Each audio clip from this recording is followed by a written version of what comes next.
that's better. Okay. Yes. Okay. Ron, welcome. Bienvenue. Is it welcome to the Returnee Diaries? That's right. Couché Nakabo.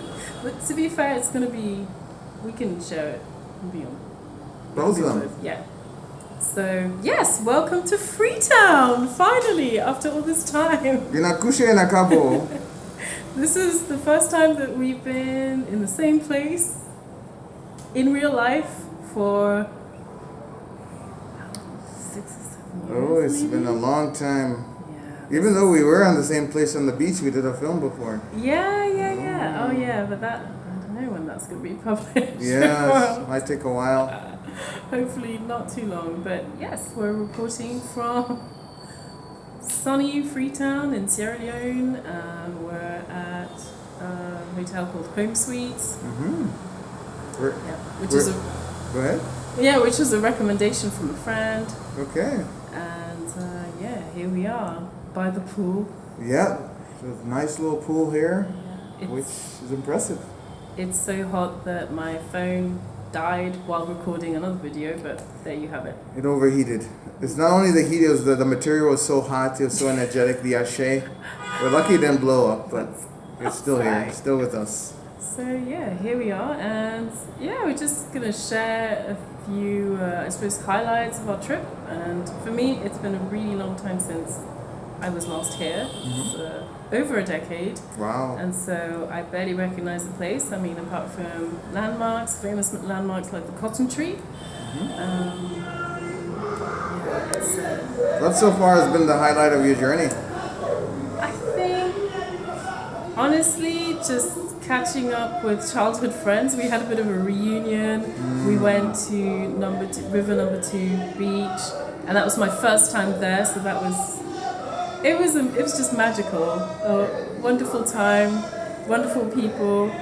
We welcomed more people into the family, as it were, because one of our friends came with her son. Yes. Yeah. And the backstory behind us getting to Number 2 beach is that we went all the way to Kent, and then we had to come back because we had to go into Google Maps to see and talk to a few people who said, don't come too far, now go back, turn back. Yeah. It was lots of fun because we saw a little bit of the coastline, and that road was one of the most. You needed a good car to deal with that off-roading we were doing. Yeah, so we went on an impromptu tour, and it was great for me because that's the furthest I've ever been. I wouldn't even say in the hinterland, just outside of Freetown, in a really long time, and it's inspired me to want to go into the provinces, to the other towns, but I don't know when that's going to happen, but yeah, you never know.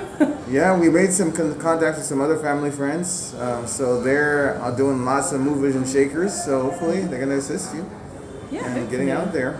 Yeah. With purpose, with purpose. Yeah, and I think what about you? What are the highlights of the trip? Oh, so far the highlights have been, being able to be in the balcony doing my yoga in the morning and my qigong in a very natural space with seeing the ocean in the back, the healing. Also, some of the highlights have been going into the water in the beach. I found the water very refreshing, and the salt water is very good for my skin. The humidity is good. I haven't been needed to use any lotion as much as before. Found that I'm not getting ashy, right? So that's the natural environment of Freetown. The humidity is nice. Being able to also give out some things. I gave some prizes to the top academic in the neighborhood. Gave out some soccer equipment to the top soccer player. Just the little things which people appreciate, and hopefully we can continue to do more of. And also a highlight has been, seeing a mom seeing you, Claire seeing the Camaras. That has been wonderful.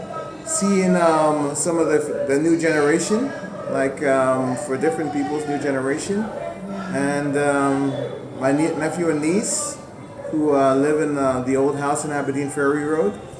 That's been very useful. They came and did some qigong with me the other day, and nice. yeah, that was a very inspirational. Yeah, it's definitely, I think it's a lot more fun coming back as an adult with agency and decision-making powers as to how I spend my time. I've got to say, I've done things that I've never done in the past. And we used to come to Sierra Leone, well, Freetown specifically, every other year. And we did that for years. So I've been here several times. It's just, I've never had a chance to explore. I've got to apologize for what you're hearing in the background. It's like, this is just real life, Freetown is a busy, sprawling city. You can hear the prayer call, as I found out in the early hours last night, late into the night. And it's just, there's street hawkers selling their wares, and they've got little, are they like megaphone things? Megaphone recordings? Yeah. That's new to me. It's quite neat, because it probably saves the voice from going. It's a lively, vibrant city. There's a lot going on. There's a lot of construction going on as well. Definitely. You can feel how dynamic it is. So I would say it's a great place to visit, especially for experienced travelers.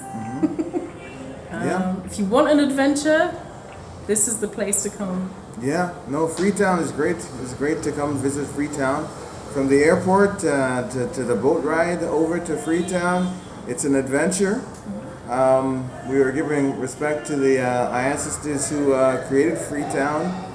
Thinking about the black loyalists who came back in the early 1800s, like Thomas Peters, David George, and they had the willpower and the premonition to inspire those Africans in Nova Scotia, the Black Poor, as well as some other Africans, to return and found Freetown. And today it's a great meeting place. Despite all the shortcomings, we still have a wide variety of African people from all of Africa who are in Freetown, from the Creole to the Fulani to the Timni. It's a wide variety, but the key thing I think is that there's still the spirit of Freetown is still very strong. The ancestral spirit is still here. And when you come here, you need to definitely go to the country and feel that energy. I think it's very important, because that's what that's the center, the epicenter of the village of Freetown. If we think of Freetown as a village, the elder of the village is the country, and lots of things have happened, and lots of things which the country holds that wisdom in its energy and in its vibe. So we are in Freetown. I think it's a great place to come and recharge your batteries, especially if you've been away as long as I have. But even if you haven't, I think it's one thing to hear people talk about the place, but I've always been a proponent of seeing things for myself, and what I've seen here in the short time that I've been here. I've only been here just shy of 2 weeks. I see that there's a lot of willingness, and I think there's a lot of opportunity to bring some positive changes, and to work with people who are of a like mind. So it's actually filled me with hope and inspiration. I think I really feel that my purpose is here, and so watch this space. Yes, and from writing the broken coins on my grandmother's grave, and we're gonna go visit my grandmother's grave later on today. It's the ancestors are here. We're surrounded by familiar faces. Freetown, there's only a few degrees of separation between everybody. You need to look at their last name and who they're related to. You'll find that we're related to lots of people. And really and truly, I think that at the end of the day, there's lots of family in Freetown. And even if there is not literal family, there will be family, which will be created for you, because people are in need. And once you start supporting people, you'll find yourself very well respected, I find, and you'll find that you are of more value.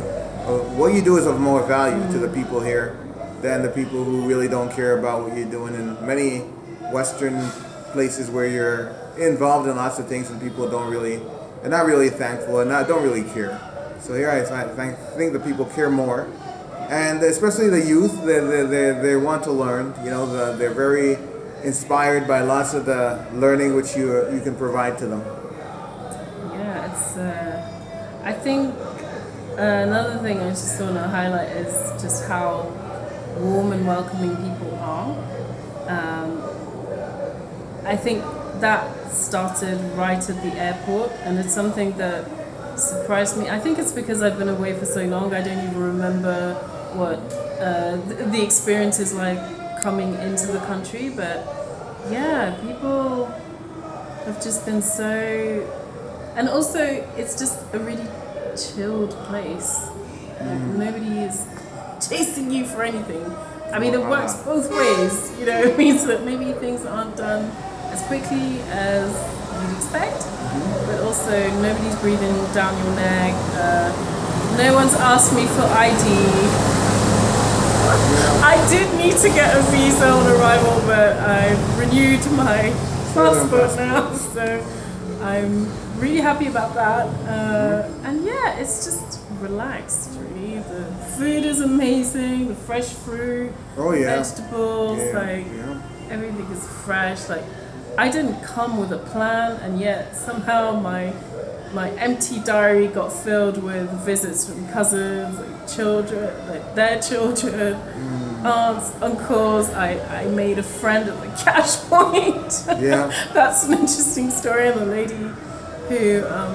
lady who basically was helping me out at the cash point when my card got declined, just because I was in Sierra Leone, it was ridiculous. She arranged for someone to go and exchange some cash for me so I could get some local currency while I was sitting in her bar talking to her husband and her friend. And then her friend, it turns out, went to school with my dad's little brother. And it's just, the degrees of separation are like... Yeah, very, very cute. Very cute. It's so cool. And there's always going to be somebody who's going to be, even if they don't know what they're doing, they're going to try to take the responsibility for doing something for you. And I think sometimes it's out of just the desire that they want to help, and sometimes they don't have all the skills necessary, but they're persuaded that they do. So it's a win-lose, but lots of times it is out of good intentions that people are doing certain things. And once you determine that, you can enjoy your stay much better, and not even be worried about these things, because at the end of the day, we are home, and we are children of the land, and it's was created by our ancestors, so we would enjoy it. Yeah. So let's enjoy it, have a great time, understand the limitations of lots of people. When we do understand the limitations of those people, then we can even enjoy them, and have a good time, have fun, knowing that, we have the capacity to not to be caught in the drama necessarily, because at the same time, I'm leaving tomorrow, so I have other things which I'm involved in and I'm doing, and just being here is a beautiful change from being in Canada, and having more people who really identify with the fact that you are who you are. Yeah, I really appreciated literally just being surrounded by people who they don't look exactly like me, but I can see myself in them, and I think they can see themselves in me. It's there's nothing quite like belonging, and I don't belong anywhere else. I don't belong anywhere else. Okay, no, I feel at home in Africa in general, places I've visited. I feel more at home here, and it's for me, paradise is literally going to a place and just being able to order my favorite traditional dish, and I've been able to do that here on several occasions. Like, nothing fancy, just really good, fresh, locally sourced food that's prepared the traditional way, and that stuff, I think that it's life. It's life. Priceless. So I'm really happy to be here, and I think you're right about people being more appreciative of what we do here and being of more value. So that's definitely the journey that I'm on, and I think it's worth doing at least once in your life, just to, if it's something that you haven't experienced outside of home or your home country or where you consider to be home, then maybe it's worth giving home a try. Yeah. Come to Freetown, you'll be welcome with a smile. Freetown. Everybody will give you a smile and welcome you home. Yeah. And they won't, they don't necessarily want anything in return. They're just helpful, kind souls. Yeah. I don't know if there's anything you wanted to add, but I just thought it might be nice to do maybe a more light-hearted video, because a lot of the topics that I think we've covered so far, pretty serious, pretty heavy. I mean, Independence Day is coming up. Today is the 22nd, so 27th. Yeah, it's coming up on the 27th. There's I was told that the new currency, the Leone, was gonna be released. Around the same time. Yeah, around the same time. That will be an interesting change as well, because that's been. Yeah, so we're gonna go from 10,000 to 10, 20,000. Well, we didn't have 20,000 before, but everything is gonna be reduced by 3 zeros. Yeah. It's gonna be very interesting. But it just shows you how illusionary money really is, and how the exchange rates can really fluctuate based on a change of currency. It's gonna be much easier to carry that stuff around. Literally. I mean, I was waiting I was waiting outside the bank, and like people were leaving with carrier bags, like shopping bags. Full of money. Yeah. Nice. I mean, when I think a bottle of water is like what, 5,000 euros Yeah. at the moment. Yeah. Probably get it for less, but bottled water, 5,000 euros. Soft drink is 6,000. Yeah. Yeah, I mean, unless you're on a beach somewhere. Yeah, then it might be 15,000. Yeah, it might be 20. Yeah. Like, yeah. In a hotel, it might be 20,000. But yeah, it's just to give you an idea. That's a wide variance. Differential.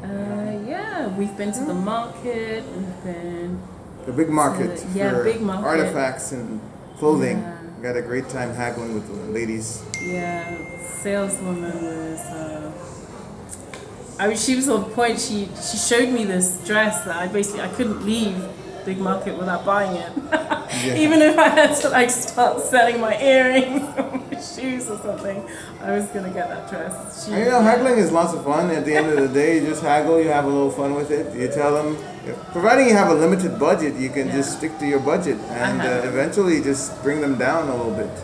Because they're going to charge you a double the price, because it's a big market, and that's where all the JCs and the Uruguays go there. So my cousin-in-law was telling me, she just goes to get it directly from the source, and she pays much less. But we got some good prices because we had some good people, and we also know a little bit how to negotiate, even though they might think we're JCs. You still can stick by your guns and say that's all you have, and figure something out. Because if you have a price in your mind and you want to get to that price, and you say there's no more left, then eventually they're gonna give you that for that price, because that's the price it really is authentically.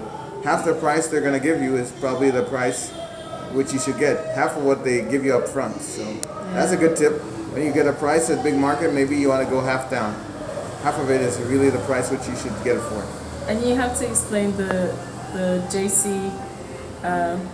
You have to explain the JC abbreviation. Okay, JC it means just come, which means in Creole just got here.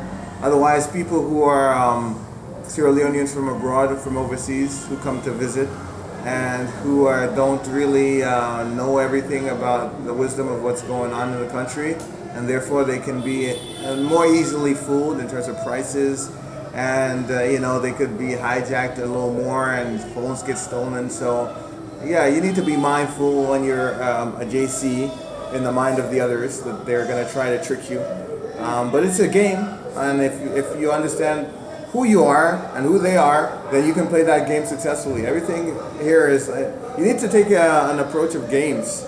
There are lots of games going on in the market, with other people. People are playing games, and yeah, at the end of the day, you can't take everything seriously. 'Cause if you do, you're gonna have a bad time. I mean, I've got to say, so I got into, I didn't hire a car. It's probably the only place that I've been to so far where I haven't been able to just walk everywhere. I mean, in theory I could, but I can't, between the heat, the humidity, and the cars and the sheer number of people in some places, I've really struggled. So I've used the keke, which is, I don't know if it's called, it's like a tricycle, a rickshaw. It's something similar to that, and I get in. Sometimes I ask them what the price is going to be up front, and sometimes I get a number. Sometimes they're just like, "Oh, just hop in." And it really varies. A couple of times I've just been told, "Oh, pay me what you like," and other times I think they've just thrown out like a wild number, which didn't seem that high to me, and I was like, "Yeah, sure. Here's 20,000. Oh yeah, breakfast here is $250,000. So. Yeah. $250,000 leos. You should eat a lot if you take that breakfast here. You should fill up your belly for the day, I guess. But then, ironically, the African dish for the day is like 150,000, and your mother was telling me that 150,000 is enough to cook a big pot of plasas or stew. Yeah, soup. So. Yeah. They're taxing the JCs and the foreigners, that's for sure. Definitely. But I think one thing that really does need to be improved from my perspective, apart from, you can get around, once you kind of know how to navigate, but getting over from Lunge, where the international airport is, over to Freetown, I think it needs work. I think there needs to be an option to go by road that doesn't include, going through rough terrain. And I think, road building hasn't. I'm really impressed by how improved I found the roads. Like, they've been widened in places, they've been made more safe, and I think, in turn that means that the city's sprawling as people are building out along the peninsula. So it's kind of. They're building everywhere, up the mountains. Yeah. There are buildings everywhere. It's like, I used to think of this place as being so lush. In my mind, when I think of Sierra Leone or Freetown specifically, I'd always think of how lush and green it was. And we used to travel here in December, which is, I don't know if it's is it the start of the dry season? Yeah, it's start of the midway dry season, Harmattan time, and it was still really lush and green, but a lot of trees have come down.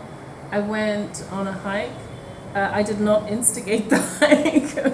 My cousin and her husband have a Saturday morning workout session climbing up to Leicester Peak, and I got some great pictures from there. But I also saw where the landslide happened, and you can see that the trees are gone, and they're what is they were the ones holding the soil together, giving it stability. I'm not a geotechnical engineer, but I know that much. And the trees are gone, and it still looks like it looks like a wound in the side of the hill, the mountain. Sorry. Yeah, it's a problem. So, so it's made me aware of what could be done, what needs to be done, and I know I'm not the only one. So if you're inspired, if you're in that field, or you just want to see what you think you might be able to do over here, it's worth taking the trip, I think. Oh yeah, it's worth, and people need professionals to do all types of things. So we're all in great demand for a good reason. Okay. Yeah, I think. Oh, what else? We got invited to break the fast with our aunt. Yeah. And she put on an amazing spread, and it was an adventure getting to her home. Well, she lives on a mountaintop. It's literally a mountaintop. Literally, yeah. She's got a spring on her property, like underground, so she has precious resources under her topsoil there. It was amazing. Yeah, getting around, finding places has been challenging at times. Yeah, we have a good driver who knows most of what's going on, so that's a good thing. It's been very helpful. But yeah, Yeah, so. on est là, on est ensemble, on est à Freetown, on Toujours. s'amuse. Il faut que vous veniez également à Freetown pour voir comment ça se passe ici, hein. Ouais. Vous allez bien vous marrer, bien vous amuser ici. C'est différent, c'est intéressant, ça en vaut la peine. Ouais. Carrément. C'est clair. Ok. Bon, ben, merci beaucoup, thanks a lot. Acabou, on a couché. Acabo en akushe o. We will be right back on the African Ancestral Manuscripts Jeliba channel and Carefree Travels. We will have more stories and more beautiful things to tell you. Until then, walk in the right path of truth and your ancestral wisdom. Grow in the terror. Grow for the opportunity you give us to listen to us and to share with us. Thank you. Ashe. Ciao. Bye for now.